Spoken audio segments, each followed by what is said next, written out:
Tear down the gray wallpaper of your work life and let some sun in. It's fish time.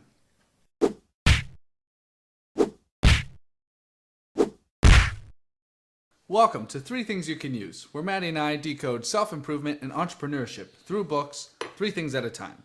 This week's book is Fish, a proven way to boost morale and improve results, by Stephen C. Lundin, Harry Paul, and John Christensen. With over 5 million copies sold, this book has got to be worth something, right? If you want to learn more about fish, catching fish, and cleaning fish, this book is not for you.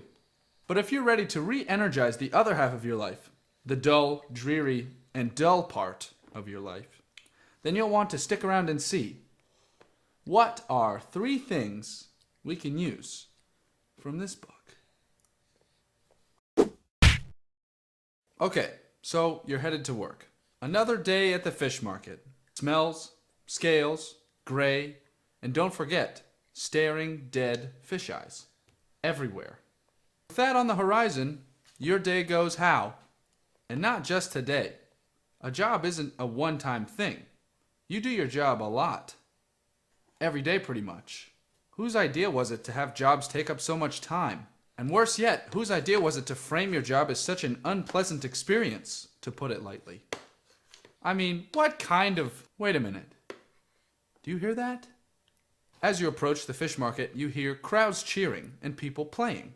Must be a new booth by the fish market, eh? But wait, you get closer. You hear people laughing, and you see fish flying through the air. Okay, a new fish booth? Nope, that's your fish booth. Employees and customers alike having a blast, even with the fins, the gills, the gray, and the eyes. But people can't enjoy working at a fish place, can they? The employees at the fish market enjoyed what they did and woke up wanting to go to work every day. You might not be lucky enough to work at a fish market, but what if you could look forward to going to work every day? What's the secret?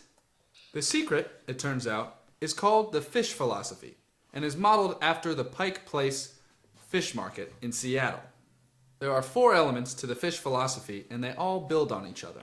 Number 1, choose your attitude.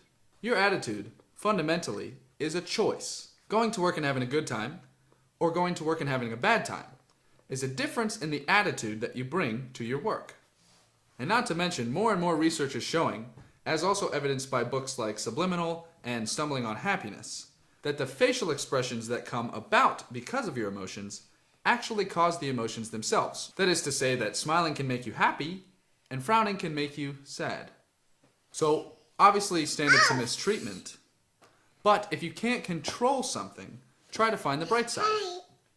Since we're talking books here, this is a Stoic philosophy that is also reiterated in The Obstacle is the Way by Ryan Holiday. So really, you can't go wrong with choose your attitude. Number 2, play. What do you mean play? Well, respect your work. Don't let it affect productivity, but enjoy yourself.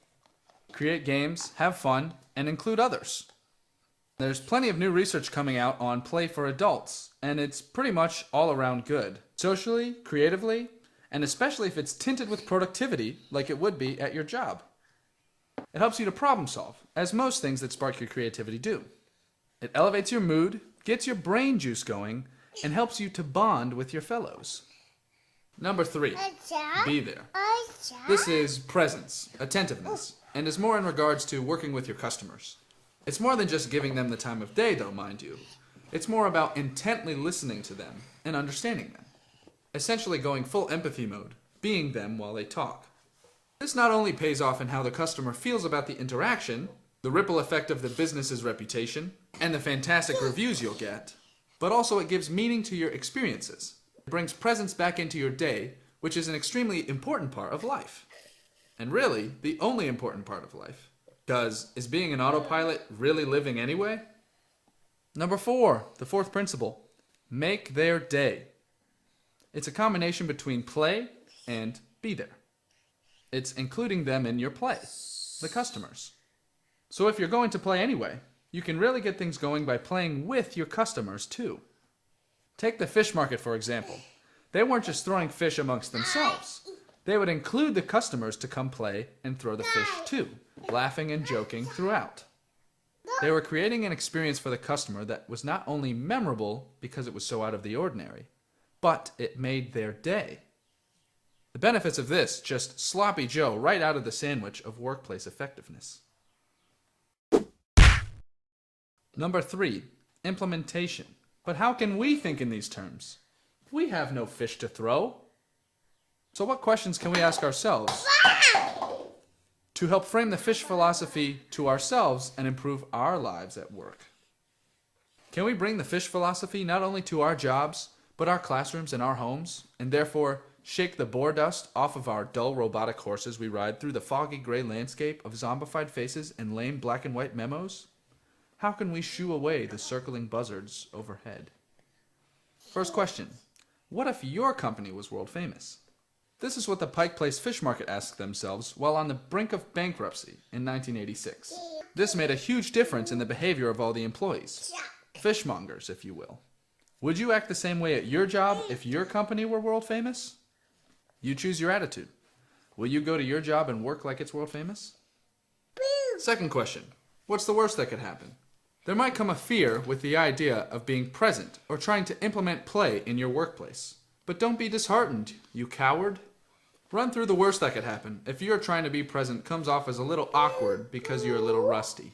Or you try to play a bit and you smack the paper out of the air as they go to throw it into the wastebasket and you get a foul look. Nothing really bad can come of these things. And if your superior asks you what the heck you've been doing lately, just point them to this book. Or tell them to give me and Maddie a call. Third question, what's the alternative? What's the alternative to choosing your attitude, playing, being there, and making their day? You know the alternative. It's the Pike Place Fish Market, or it's the office space of fish markets. Which one do you choose? Treating work as if it's a part of your life, or if it's just another thing you need to get through? So, to recap. There's a fish market in Seattle that's changing the way people see cold, wet, dead fish work. They love it. If you want to love your cold, wet, dead fish work, then try choosing your attitude, playing, being there, and making their day. Ask yourself every day before work, what if my company were world famous? What's the worst that could happen? And what's the alternative? So this book is framed around a training seminar that is built on the principles of the Pike Place Fish Market. They make up a story about how a woman has challenges at work, discovers the fish market, and turns her workplace around. It's a good story, though sometimes it had me cringing at how made up it was, while at the same time it was trying so hard to be genuine.